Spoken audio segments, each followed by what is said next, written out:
Ma sœur m'a demandé de garder ma nièce de 5 ans pendant quelques jours. Un après-midi, elle a pris ma main et m'a chuchoté, « Maman a dit de ne jamais ouvrir ce tiroir, mais je crois que quelqu'un est à l'intérieur. » J'ai voulu dire non, mais elle l'a ouvert quand même. Ce que j'ai vu m'a fait attraper ma nièce et fuir la maison. Avant de commencer l'histoire, n'oubliez pas de laisser un like et de vous abonner à la chaîne pour voir plus d'histoires comme celle-ci. Margaret Williams était seule dans son petit appartement de Manhattan, absorbée par son travail de graphiste. Malgré ses journées bien remplies à l'agence de publicité, elle se surprenait parfois à contempler sa vie durant les rares moments de calme qui s'offraient à elle. C'est au cours d'un de ces après-midi que sa sœur, Lisa, l'appela. « Margaret, j'espère que tu n'es pas trop fatiguée. J'ai une petite faveur à te demander, » dit Lisa d'une voix enjouée. « David et moi partons à Hawaï pour notre 7e anniversaire de mariage. Pourrais-tu garder Emma quelques jours ?» Margaret répondit aussitôt, « Bien sûr, je serai ravie de passer du temps avec Emma. À partir de vendredi prochain, pour 4 jours. Tu nous sauves vraiment la vie. » Emma est déjà folle de joie à l'idée de voir Tati Maggie. Après avoir raccroché, Margaret se réjouit à la perspective de passer du temps avec sa nièce après si longtemps. Emma était une adorable et vive fillette de 5 ans qui occupait une place spéciale dans le cœur de Margaret. Vendredi soir, Margaret se rendit chez sa sœur dans la banlieue du Connecticut. La maison à 2 étages, entourée d'une pelouse méticuleusement entretenue et d'une clôture blanche, incarnait l'idéal parfait de la maison américaine de cartes postales. Des fleurs colorées étaient plantées devant l'entrée et des rideaux de dentelle flottaient aux fenêtres. Lorsqu'elle sonna, David lui ouvrit. Il avait toujours été poli avec Margaret. « Tu nous rends toujours un fier service, Margaret. Lisa et moi sommes vraiment tranquilles de savoir que tu es là. »« Tati Maggie !» cria une voix, et comme une petite tornade, Emma fit irruption, secouant ses boucles dorées. Elle se jeta à la taille de Margaret.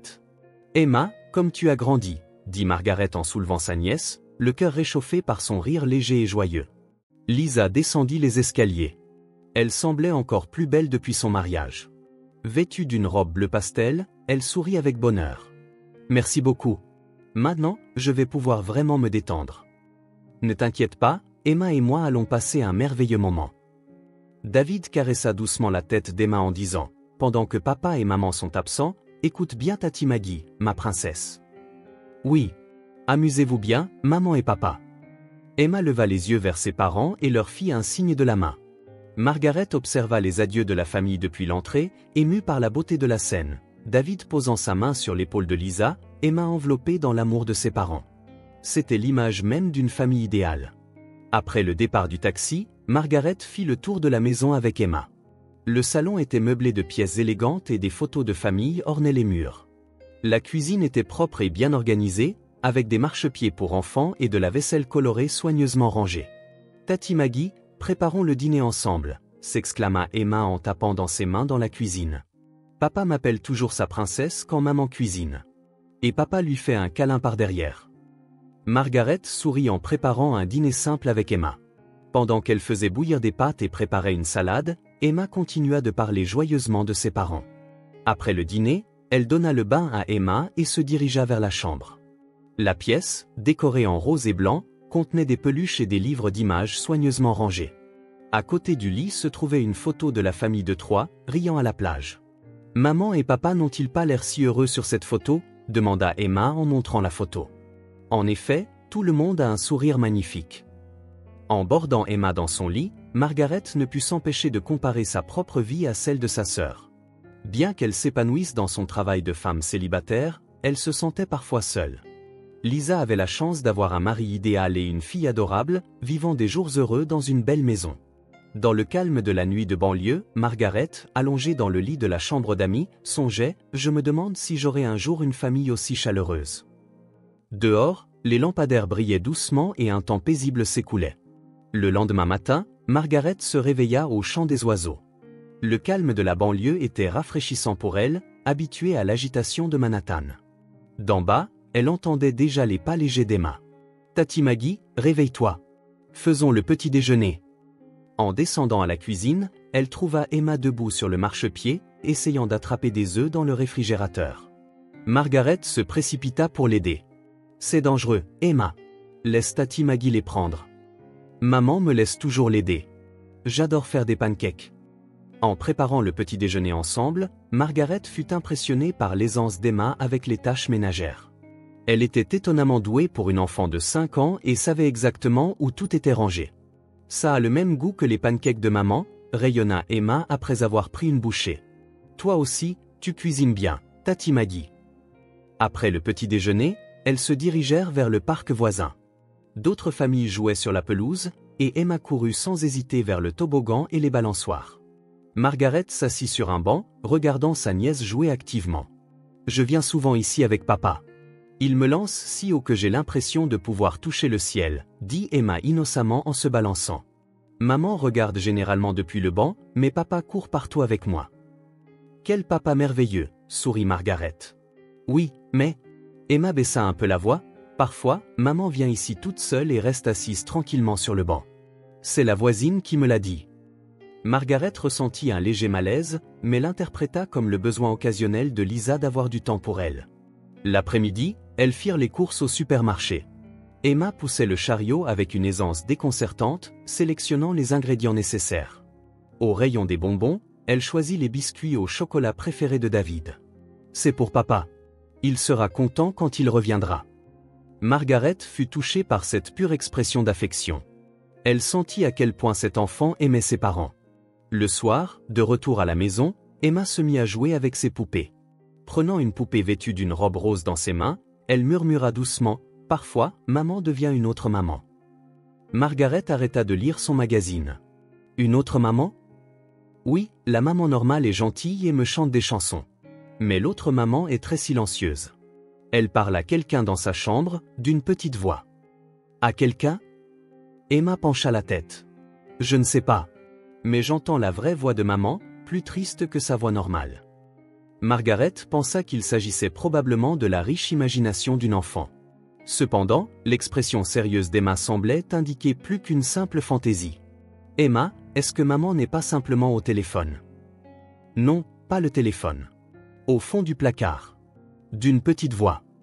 Ce soir-là, en rangeant la chambre d'Emma, Margaret remarqua de nouveau l'organisation parfaite de la pièce. Les jouets étaient triés par couleur, les livres rangés par taille. C'était anormalement parfait pour la chambre d'une fillette de 5 ans. Emma, est-ce que tu ranges toujours tout aussi bien ? Maman m'a appris.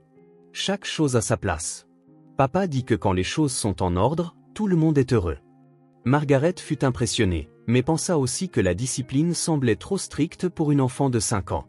Pendant le bain, Emma, détendue dans la baignoire, continua de parler. Maman dit toujours qu'Emma est un trésor. La chose la plus précieuse au monde. Quelle maman adorable. Mais, Emma serra ses genoux dans la baignoire. Parfois, on dirait que maman pleure la nuit. D'une toute petite voix. La main de Margaret s'arrêta un instant. Elle pleure ? Peut-être que je l'entends à travers le mur. Mais le matin, elle redevient la maman normale. Les mamans sont fatiguées parfois, tu sais. Tous les adultes le sont.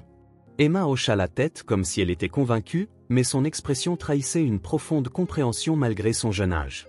Cette nuit-là, après avoir couché Emma, Margaret se détendit dans le salon. Cependant, le léger malaise qu'elle avait ressenti toute la journée persistait dans un coin de son esprit. En regardant autour d'elle, la disposition des décorations semblait trop méthodique. Les magazines étaient parfaitement alignés, pas un seul coussin n'était de travers. Tout cela avait une perfection artificielle. David est banquier, alors peut-être qu'il est juste naturellement méthodique, se dit-elle. Un message de Lisa arriva. Emma va bien ? Elle s'amuse ? Hawaï est magnifique. David se détend aussi. Margaret répondit, Emma est une petite fille adorable. Ne vous inquiétez pas, profitez bien. Mais même après avoir envoyé le message, les paroles d'Emma ne la quittaient pas. La vraie voix de maman. Pleure parfois. Devient une autre maman. Le regard pur et observateur d'un enfant perçoit parfois ce que les adultes ignorent. En se dirigeant vers sa chambre, Margaret passa devant la chambre de Lisa et David. La porte était fermée, mais elle se souvint qu'Emma avait dit « Je n'ai pas le droit d'entrer dans la chambre de maman ».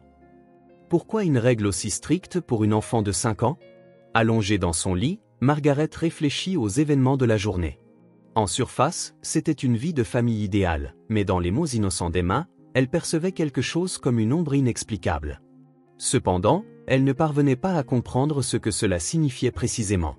Demain matin dissipera sûrement cette vague anxiété, se dit Margaret en s'endormant lentement. L'après-midi du 3e jour, Margaret et Emma préparaient des biscuits dans la cuisine. Le doux parfum de vanille emplissait toute la maison, et Emma pétrissait joyeusement la pâte, les mains couvertes de farine. Elles sortirent les biscuits du four et rirent ensemble en admirant leur œuvre. « Quand maman et papa reviendront, je leur donnerai ça, » dit fièrement Emma. Pendant que les biscuits refroidissaient, Emma prit soudain la main de Margaret. Son expression avait changé, passant de l'innocence à la gravité. « Tati Maggie, j'ai un secret à te dire. » Margaret s'accroupit au niveau des yeux d'Emma. « Un secret ?» Emma regarda autour d'elle avant de murmurer doucement, « Il y a un tiroir secret dans la chambre de maman. » Un tiroir secret, fronça les sourcils Margaret. « Oui. Maman a dit de ne jamais l'ouvrir. » « Mais... » Emma baissa encore plus la voix, « Je crois qu'il y a quelqu'un à l'intérieur. » Le cœur de Margaret se mit à battre la chamade. « Quelqu'un à l'intérieur ? Que veux-tu dire ? » La nuit, j'entends des voix qui viennent de ce tiroir. J'entends aussi la voix de maman. Bientôt, encore un peu plus longtemps. Les yeux clairs d'Emma ne mentaient pas. Margaret prit une profonde inspiration, essayant de rester calme. « Emma, c'est probablement... » « Tati Maggie, allons voir, » insista Emma en serrant fermement la main de Margaret. « Je crois que j'entends la vraie voix de maman de là-bas. Pas la maman normale, mais la voix de la vraie maman. » Margaret hésita. Fouiller dans la chambre de quelqu'un d'autre était clairement dépasser les limites. Cependant, les yeux innocents d'Emma et le malaise qu'elle ressentait depuis des jours menaçaient de l'emporter sur sa raison. « Emma, ce genre de choses ne se fait pas. S'il te plaît. » Emma leva les yeux vers Margaret avec un regard suppliant. « J'ai peur. Maman est vraiment triste, mais elle sourit devant moi. Je ne sais pas pourquoi, mais c'est très effrayant. » C'étaient des mots qui semblaient impossibles à sortir de la bouche d'une fillette de 5 ans. Margaret sentit sa poitrine se serrer. « D'accord. Mais on jette juste un coup d'œil rapide. » Emma, soulagée, conduisit Margaret à l'étage. En marchant dans le couloir, Margaret comprit qu'elle était sur le point de franchir une ligne qu'elle n'aurait pas dû franchir. Cependant, elle ne pouvait ignorer l'anxiété d'Emma et son propre malaise. La porte de la chambre principale était fermée. Emma posa la main sur la poignée et se retourna. « Maman a dit de ne surtout pas entrer, mais ils sont en vacances maintenant, alors c'est bon, non ?» Margaret hocha la tête, mais son cœur ne faisait que battre plus fort. En entrant, elles découvrirent une chambre parfaitement organisée. Le lit était impeccablement fait, les produits de beauté sur la coiffeuse alignés comme des soldats. La lumière de l'après-midi entrant par la fenêtre illuminait les meubles sans poussière. « Où est le tiroir ?» demanda Margaret à voix basse. Emma désigna le placard. « Au fond. Maman parle toujours dans cette direction. » En ouvrant le placard, on découvrit les vêtements de Lisa, parfaitement organisés par couleur. Emma se faufila entre les vêtements et désigna une petite commode contre le mur du fond. « Celui-là. Le tiroir du bas. » Margaret s'agenouilla et s'approcha du tiroir. « Emma, on ne devrait vraiment pas ouvrir ça. Ce sont peut-être les affaires privées de maman. » Mais Emma avait déjà posé la main sur la poignée du tiroir. « Mais je veux savoir pourquoi maman a l'air si triste. Pourquoi elle pleure la nuit. » « Emma, attends. » Mais les petites mains d'Emma avaient déjà ouvert le tiroir. Au moment où Margaret regarda à l'intérieur, elle eut l'impression que le monde s'était arrêté.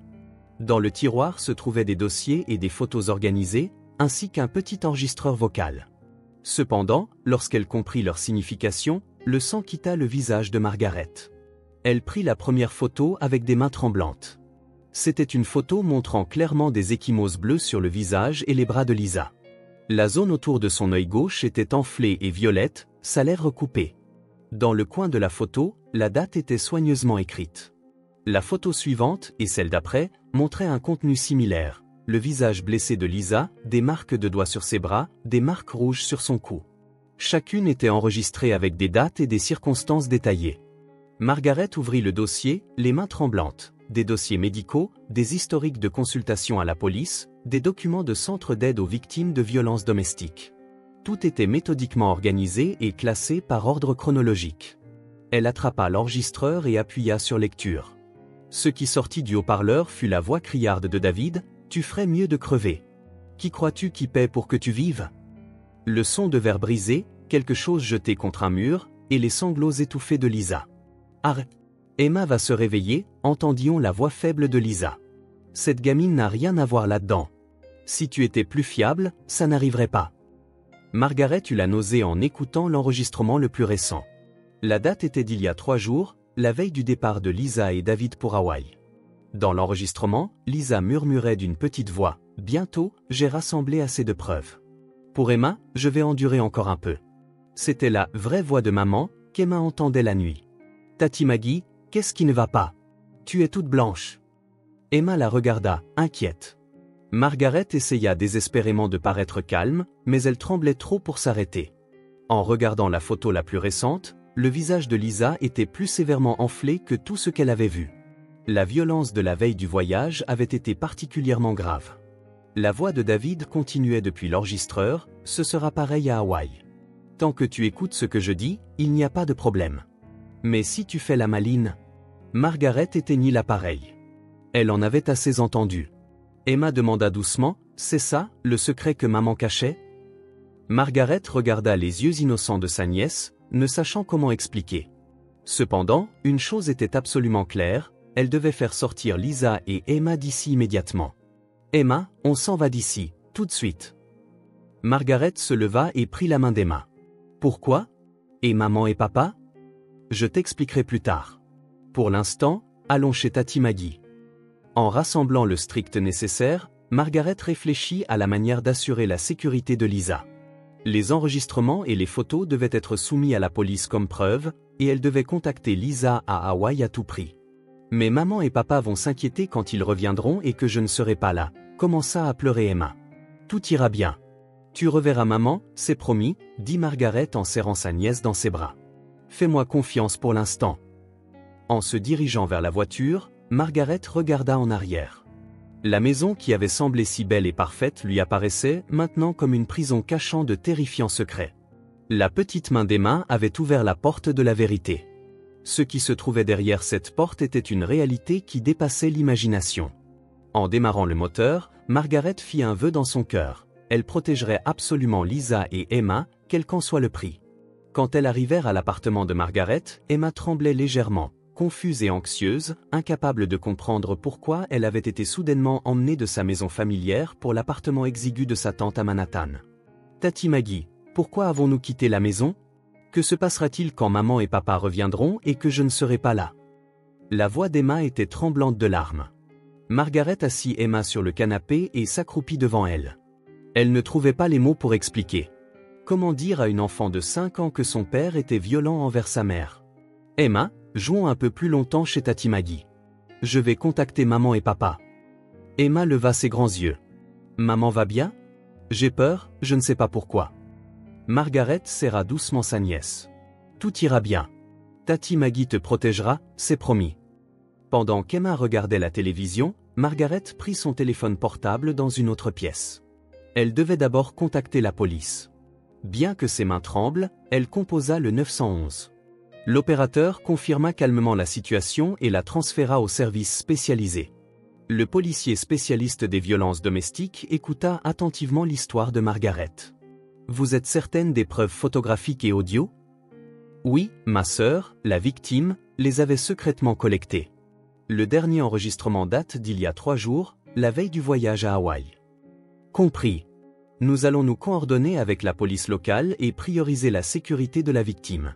Connaissez-vous le nom de l'hôtel? » Margaret essaya désespérément de se souvenir. « Je crois qu'elle a dit le Grand Hyatt Koé. » « Nous contacterons immédiatement le poste de police local.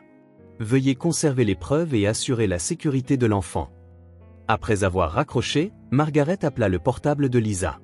Cependant, malgré de nombreux appels, elle n'obtint pas de réponse. Les messages n'étaient pas lus non plus. Son anxiété ne fit qu'augmenter. 2 heures plus tard, elle reçut un appel du poste de police d'Hawaï. « Mademoiselle Williams, nous avons placé votre sœur, Lisa Harris, sous protection. » Margaret soupira de soulagement. Est-elle en sécurité?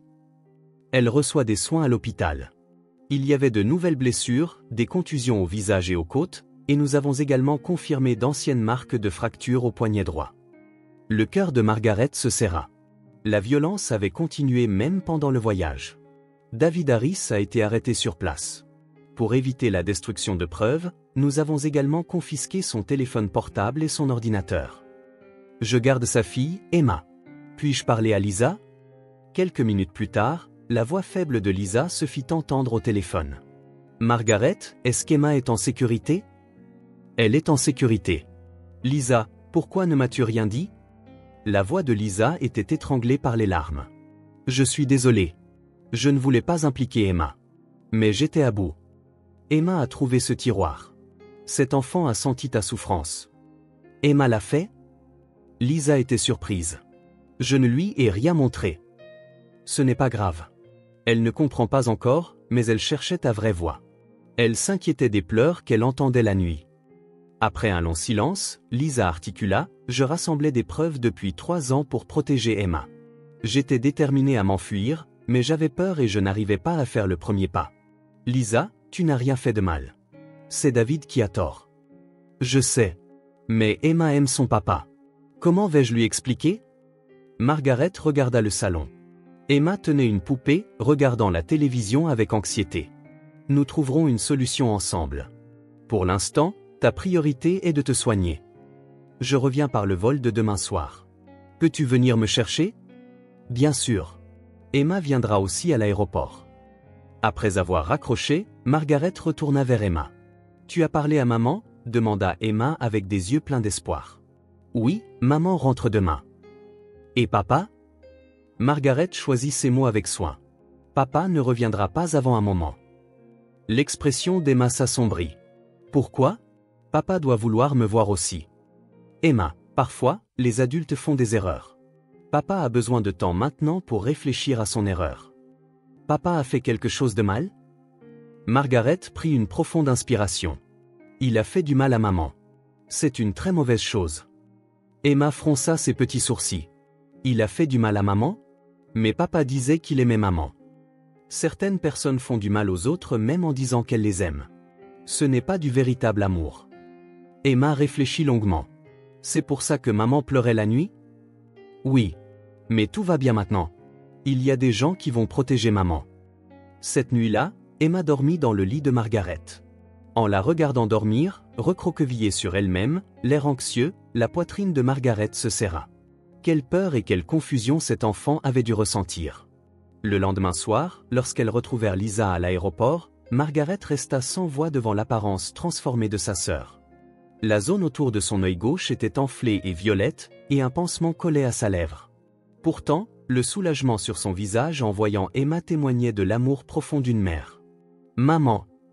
Emma courut vers sa mère, mais s'arrêta en voyant les blessures sur son visage. « Maman, qu'est-il arrivé à ton visage ?» Lisa s'agenouilla au niveau des yeux d'Emma. « Maman s'est un peu blessée, mais je vais bien maintenant. »« Ça fait mal ?»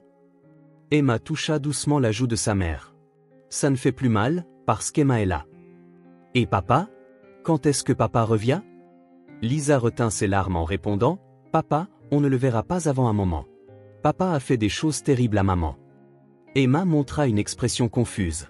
« Mais papa m'appelle sa princesse. Il t'aime, mais il a fait du mal à maman. C'est une très mauvaise chose. » Emma resta silencieuse un moment, puis serra sa mère dans ses bras. « Maman, ne pleure plus. Emma va te protéger. » À ces mots, Lisa et Margaret pleurèrent en même temps. Elles étaient émues par la tentative courageuse de cette fillette de 5 ans de protéger sa famille. Dans la voiture, Lisa exprima sa gratitude à sa sœur. « Si tu n'avais pas été là. Grâce à Emma, nous avons été sauvés. Emma a été courageuse. Si cet enfant n'avait pas ouvert ce tiroir, nous n'aurions jamais connu la vérité. Je ne sais pas comment je vais vivre à partir de maintenant. Un pas à la fois. Je serai à tes côtés. » De retour à l'appartement de Margaret, les trois partagèrent le dîner. De grands changements s'étaient produits dans le cœur de chacune. C'était le début d'une longue bataille, mais en même temps, le premier pas vers un nouvel espoir. 6 mois plus tard, Lisa et Emma préparaient le dîner dans le salon de leur nouvel appartement. Le petit appartement de 2 pièces à Brooklyn était incomparablement plus modeste que leur luxueuse maison de banlieue, mais il était rempli d'une lumière chaleureuse. Des peintures faites à la main décoraient les murs, et un dessin d'Emma représentant la famille était également soigneusement encadré. « Maman, à l'école aujourd'hui, je suis devenue amie avec Sarah », raconta joyeusement Emma à propos de sa nouvelle école. Bien qu'elle ait été confuse au début de son transfert, elle affichait maintenant de larges sourires. C'est merveilleux. Comment est-elle, cette Sarah? Sourit Lisa en coupant des légumes. Les ecchymoses d'il y a quelques mois avaient complètement disparu et ses blessures émotionnelles guérissaient progressivement. Elle est très gentille et douée pour le dessin. On s'est promis de jouer ensemble la prochaine fois.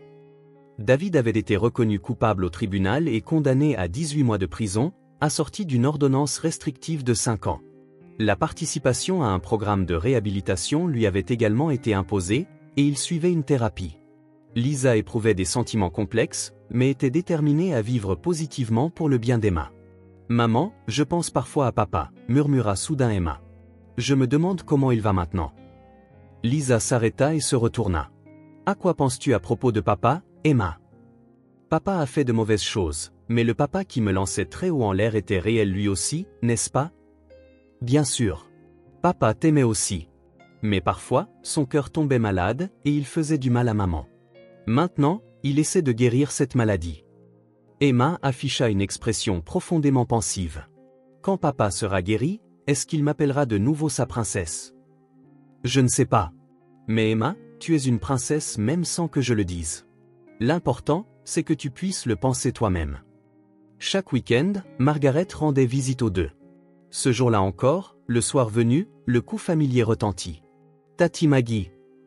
Emma courut vers l'entrée. « Emma, tu as l'air pleine d'énergie cette semaine aussi. » Margaret souleva sa nièce en souriant à Lisa. « Comment ça va ? » « Grâce à toi, je m'habitue au travail, et Emma s'adapte au nouvel environnement. » Lisa avait commencé à travailler dans une ONG locale soutenant les victimes de violences domestiques. Elle trouvait un sens dans un travail qui utilisait son expérience pour aider des femmes dans des situations similaires. « Ce tiroir nous a sauvés », dit Lisa en préparant le café dans la cuisine. Quand Emma a dit « il y a quelqu'un là-dedans », je pense que mes sentiments désespérés sont passés. Sans le courage d'Emma, nous n'aurions jamais connu la vérité, dit Margaret en caressant la tête d'Emma. Cet enfant est vraiment spécial. Le vrai cœur de maman était là, dit Emma innocemment. Elle avait compris la souffrance de sa mère à sa manière d'enfant de 5 ans. Après le dîner, les trois s'assirent sur le canapé pour regarder les devoirs d'Emma. En observant Emma se concentrer sur des problèmes de mathématiques, Margaret parla doucement à sa sœur. « Je me demande ce qu'est une vraie famille. » « Ce ne sont pas seulement les liens du sang, » répondit Lisa. « Des gens qui se protègent et se soutiennent mutuellement. Je pense que c'est ça, une famille. Nous serons toujours ensemble, à partir de maintenant. » Dimanche après-midi, les trois firent un pique-nique à Central Park. Sous le ciel bleu, sur une couverture étendue sur l'herbe, elles partagèrent des sandwichs et des fruits. Emma courait partout en chassant les papillons, son rire innocent résonnant dans le parc. « Maintenant, maman a de vrais sourires, » dit Emma à Margaret. Avant, parfois, c'était de faux sourires, mais maintenant, ce sont des sourires qui viennent du cœur. « C'est grâce à toi, » dit Lisa en serrant Emma dans ses bras. « Tu m'as sauvée. Merci d'avoir ouvert ce tiroir. Nous sommes devenus une famille forte. » Emma étendit les bras et leva les yeux vers le ciel. Alors que le crépuscule colorait le ciel à l'ouest, les trois traversèrent le parc en se tenant la main. Margaret, Lisa, Emma, une vraie famille liée non seulement par le sang, mais par la compréhension de la douleur de l'autre et le soutien mutuel. Les blessures du passé ne guériraient peut-être jamais complètement. La relation avec David restait incertaine pour l'avenir. Cependant, le lien que ces trois femmes avaient tissé avait la force de surmonter n'importe quelle difficulté. La vérité cachée dans ce petit tiroir les avait sauvées et avait ouvert la porte à une nouvelle vie. Les trois ombres illuminées par le coucher du soleil s'étiraient, longues, comme pour indiquer le chemin vers un avenir plein d'espoir.